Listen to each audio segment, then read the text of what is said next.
आपके पति आपको गिफ्ट लाकर देते हैं, लेकिन आपको ऐसा लगता है कि पैसा खर्चा करके गिफ्ट तो कोई भी दे सकता है। अगर उन्हें आपसे प्यार है, तो उन्होंने आपको समय देना चाहिए, आपकी बातें सुननी चाहिए, कुछ अपनी बोलनी चाहिए। आपके पति के लिए आपने बहुत मेहनत से खाना बनाया और आप उनका इंतज़ार कर रहे हैं, लेकिन उनको ऑफिस के काम से लेट हो जाता है और आप उनको भला बुरा कह देते हैं, तो उनको ऐसा लगता है कि खाना तो होटल में भी मिल जाता है। आपने उनको हमेशा प्यार से पोलाइटली ही बात करना चाहिए, उनके काम की ऑफिस की परेशानी समझनी चाहिए और उनको काम के लिए प्रोत्साहित करना चाहिए, ना कि उन्हें ताने देने चाहिए। अब यहाँ इस केस में आपने जो उनके लिए मेहनत से खाना बनाया था, वो एफर्ट तो बाजू में ही रह गया, उस पर उन्होंने ध्यान ही नहीं दिया। यहाँ पर समस्या यह नहीं है कि आप दोनों में प्रेम नहीं है, समस्या बस इतनी सी है कि आप दोनों की प्रेम की भाषा अलग अलग है। आपको उनसे गिफ्ट नहीं चाहिए था, आपको उनका समय चाहिए था, उनका ध्यान चाहिए था। इसी तरह से उनको भी आपसे बहुत अच्छा अच्छा खाना ये सब नहीं चाहिए था, बल्कि आपके प्रोत्साहित किए हुए पॉजिटिव शब्द चाहिए थे, आपकी तारीफ चाहिए थी। इसी तरह से हम सब की अपनी अपनी प्रेम की परिभाषाएं अलग अलग रहती हैं। आज की इस ऑडियो बुक गैरी चैपमैन द्वारा लिखित 5 लव लैंग्वेजेस प्रेम की 5 भाषाओं को हम सुनेंगे और जानेंगे कि क्यों और कैसे दीवानगी वाला प्रेम भी खत्म हो जाता है और कैसे प्रेम को फिर से जीवन में लाया जा सकता है। नमस्कार दोस्तों, मैं दीपा जोशी बोलती किताबें चैनल में आपका स्वागत करती हूँ। दोस्तों, इससे पहले कि आप प्रेम की भाषाओं को सुनने में बिजी हो जाएं, मैं आपसे रिक्वेस्ट करूँगी कि अगर आपने अभी तक बोलती किताबें चैनल को सब्सक्राइब नहीं किया है, तो जल्दी से सब्सक्राइब करके बेल बटन पे ऑल पे क्लिक कर दीजिए, ताकि आपको आपके जीवन के हर फील्ड से रिलेटेड यूज़फुल जानकारी बुक्स के माध्यम से ईजिली हमारे चैनल पर मिल जाए। चलिए शुरू करते हैं। दोस्तों, पैसा, सक्सेस इन सब का कोई मापदंड नहीं है। करोड़पति बनना, अरबपति बनना ही सबका गोल नहीं होता है। कोई महीने के 1 लाख में, कोई 50,000 में भी बहुत खुश रह सकता है और खुशी खुशी अपना लाइफ बिता सकता है। लेकिन मन की शांति, परिवार में हंसी खुशी का माहौल, यह सभी की मूलभूत ज़रूरत है। इसको पाना है या नहीं पाना है, इसके लिए कोई भी व्यक्ति कंफ्यूज नहीं है। चाहे वो व्यक्ति 10,000 कमा रहा हो, 1 लाख या 10 लाख या 1 करोड़। हंसी खुशी, शांति, परिवार में उल्लास का माहौल, ये सबको चाहिए ही चाहिए। और इसके लिए सबसे ज़्यादा ज़रूरी अगर कुछ है, तो वह है कि आपको और आपके जीवन साथी के संबंधों को समझदारी से चलाना। हम सभी अपने जीवन साथी के साथ खुश रहना चाहते हैं और उनको भी खुश रखना चाहते हैं, पर कभी कभी यह हो नहीं पाता है, क्योंकि हम एक दूसरे की प्रेम की भाषा को नहीं समझ पाते हैं। Gary Chapman marriage and family life के कंसल्टेंट हैं। दुनिया भर में इससे संबंधित सेमिनार आयोजित करते हैं। 100 से अधिक रेडियो स्टेशन पर उनके प्रोग्राम प्रसारित होते हैं। सबसे पहले वह हमें यह बताते हैं कि क्यों लव मैरिज करने वाले रिश्ते भी टूट जाते हैं, क्यों दीवानगी की तरह एक दूसरे को चाहने वाले लोगों के रिश्तों में भी दरार पड़ जाती है। दोस्तों, जब हम नए नए प्रेम में पड़ते हैं, तो हमको लगता है कि हम हमेशा यूं ही एक दूसरे को ध्यान रखेंगे, एक दूसरे को प्यार करते रहेंगे। दूसरे कपल्स झगड़ते हैं, ये हम देखते हैं, पर हमको लगता है कि शायद उनका प्रेम सच्चा नहीं है। हम एक दूसरे से सच्चा प्रेम करते हैं, इसीलिए एक दूसरे को समझेंगे। हमको पता होता है कि हम में डिस्प्यूट होगा, मतभेद होंगे, लेकिन हम बातचीत द्वारा इसको सुलझा लेंगे और हम में से एक हमेशा झुक जाएगा।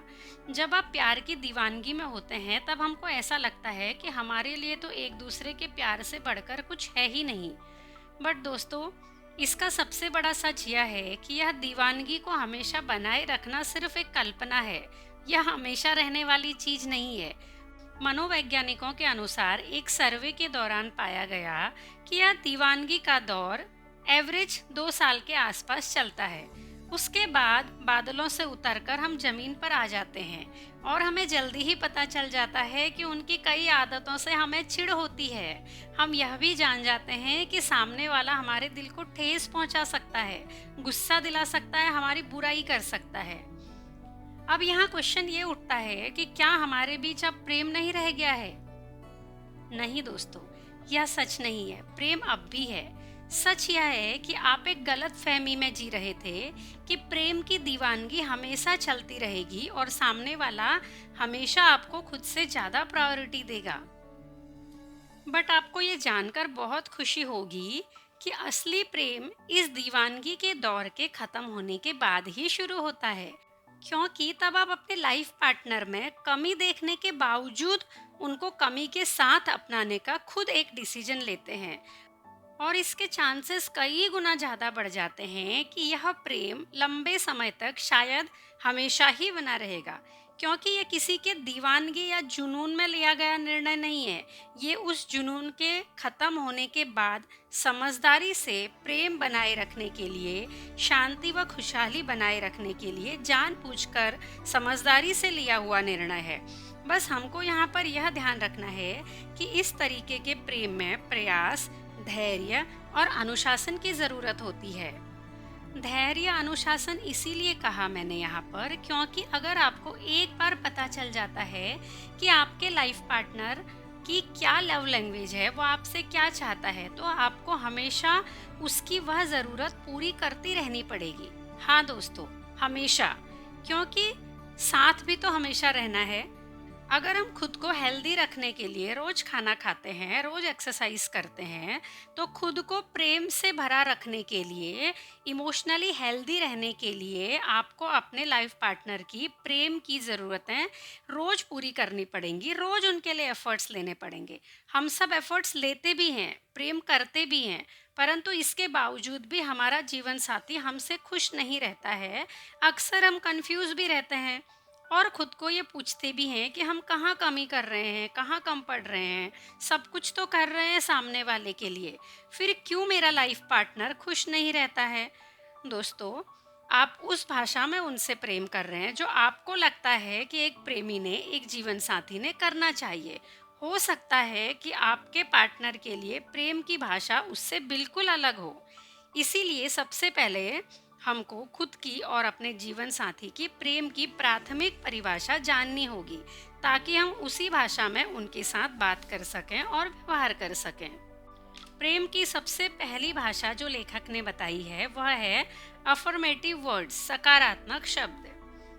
आपको लगता है आप अपने लाइफ पार्टनर के लिए रात दिन मेहनत करते हैं, उनके ऊपर पैसा खर्चा करते हैं, लेकिन कहीं ऐसा तो नहीं है कि उनको पैसा, गिफ्ट ये सब नहीं चाहिए, तारीफ के सिर्फ दो बोल चाहिए, उनकी प्रशंसा चाहिए। जब वो परेशान हो तो आप हो उनके लिए, चिंता करने की कोई ज़रूरत नहीं है, ऐसे शब्द वो आपसे सुनना चाहते हैं। वो आपसे उनके किए गए कामों की तारीफ सुनना चाहते हैं। अगर वो कुछ नया काम कर रहे हैं तो वो उम्मीद करते हैं कि आप अपने शब्दों द्वारा उनका उत्साह बढ़ाइए।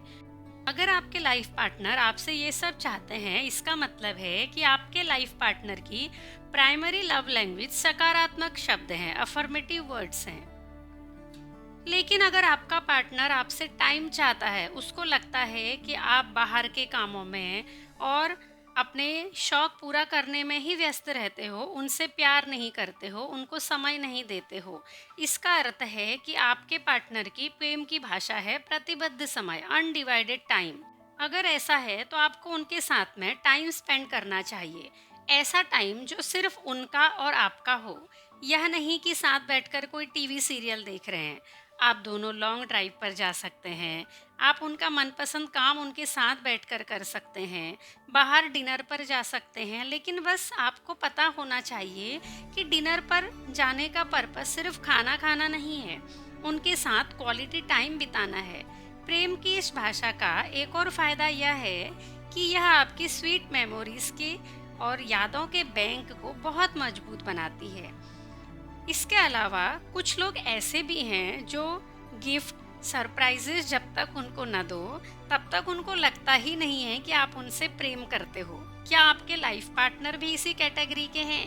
क्या उनकी भी लव लैंग्वेज गिफ्ट लेना है? तो आपको हमेशा ऐसा ही करना पड़ेगा।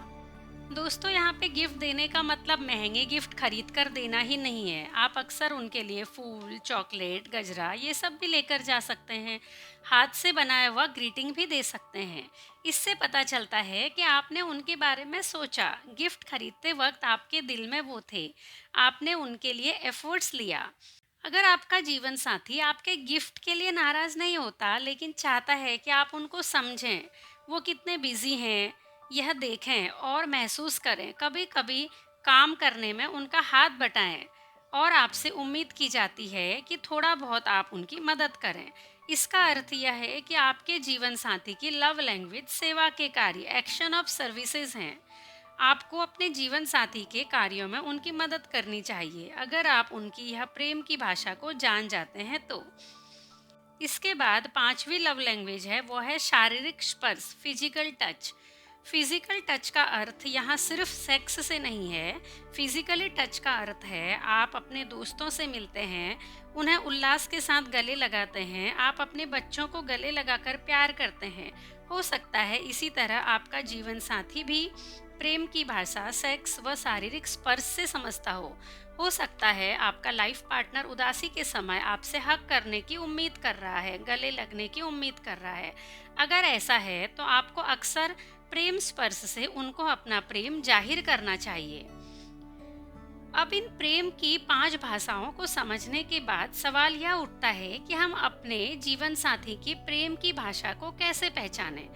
आपको अपनी व अपने जीवन साथी दोनों की प्रेम की भाषा खोजनी है। इसके लिए आपको यह देखना है कि आपके जीवन साथी के कौन से एक्शन से आपको चोट पहुंचती है। फॉर एग्जाम्पल, आपका जीवन साथी कभी भी आपके लिए गिफ्ट नहीं लाता है और आपको कुछ फर्क नहीं पड़ता है, लेकिन जब वह आपके लिए एफर्ट्स, आपके काम, आपके बनाए खाने की तारीफ नहीं करते हैं, तब आपको ठेस पहुंचती है। इसका मतलब यह हुआ कि आपकी प्रेम की भाषा सकारात्मक वर्ड्स हैं, गिफ्ट लेना नहीं है। एक दूसरा और उदाहरण लेते हैं कि कभी-कभी आपका जीवन साथी आपको गुस्से में कुछ बोल देता है और आपकी तारीफ भी नहीं करता है, लेकिन आपको कुछ बहुत ज़्यादा फर्क पड़ता नहीं है।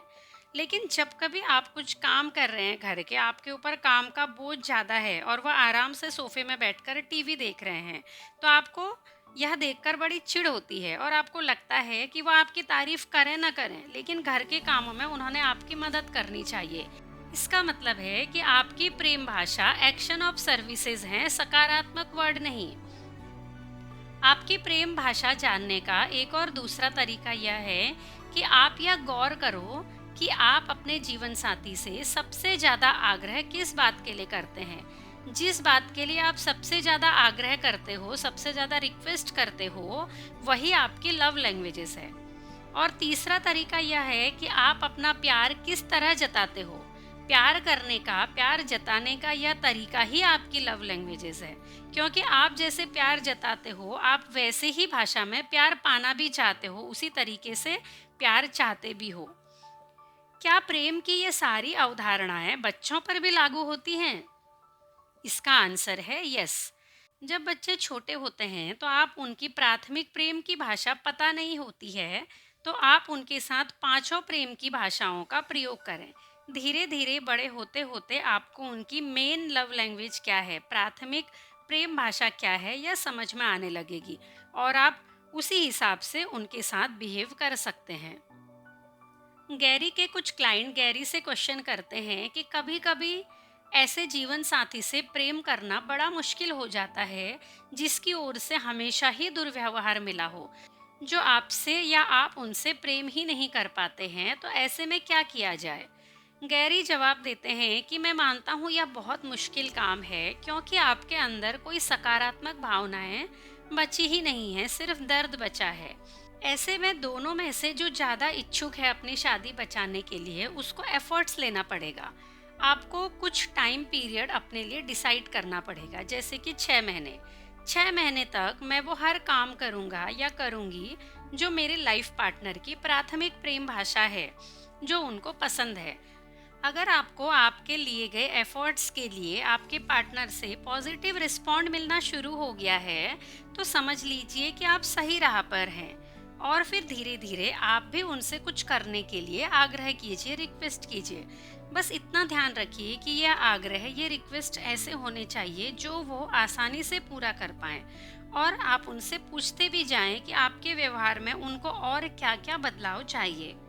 दोस्तों, अंत में मैं यहाँ पे एक ही बात बोलना चाहूँगी कि प्रेम वो नहीं जो हो जाता है, प्रेम वह है जो किया जाता है, जिसमें आप सामने वाले की ज़रूरतों, इच्छाओं को ध्यान में रखते हुए उसी हिसाब से प्रेम जाहिर करते हैं, प्रेम जताते हैं और एक्शन लेते हैं। आप ये सब कर रहे हैं क्योंकि आप उनके साथ रहना चाहते हैं और खुशी-खुशी रहना चाहते हैं। और जैसा कि हम सब जानते हैं, खुशी पाने का सबसे बड़ा तरीका पहले खुशी देना है। आप उनकी प्रेम की भाषा समझकर उसी हिसाब से एफर्ट्स लेंगे, तो सामने वाले से भी पॉजिटिव रिस्पॉन्ड मिलेगा ही मिलेगा, क्योंकि सामने वाला भी खुश रहना चाहता है। इसीलिए बहुत ज़रूरी है कि आप अपनी व अपने जीवन साथी की प्राथमिक लव लैंग्वेज को पहचानें। दोस्तों, मैं उम्मीद करती हूँ कि आपके जीवन में प्रेम को बनाए रखने के लिए यह ऑडियो बुक आपको पसंद आई होगी और कुछ गलतफहमियों से भी आपका पर्दा उठ गया होगा।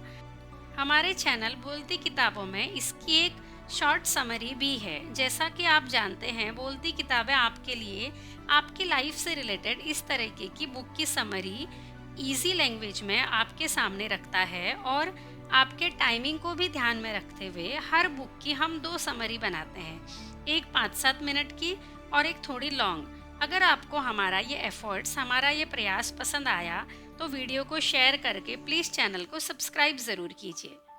जाने से पहले दोस्तों, एक और बात मैं आपको बोलना चाहूँगी कि डिस्क्रिप्शन बॉक्स में इस बुक को परचेस करने का लिंक भी दिया है। आप उस पर क्लिक करके वह बुक ज़रूर परचेस कीजिए, क्योंकि यह किताब बहुत सारे प्रैक्टिकल एग्जाम्पल से भरी हुई है, जिनको सबको वीडियो में रखना संभव नहीं हो पाता है। और ये एग्जाम्पल्स आपकी लाइफ में आपके बहुत काम आ सकते हैं। Thank you. चलिए मिलते हैं अगले वीडियो में फिर एक नए बुक के साथ, फिर एक नए यूज़फुल टॉपिक के साथ में।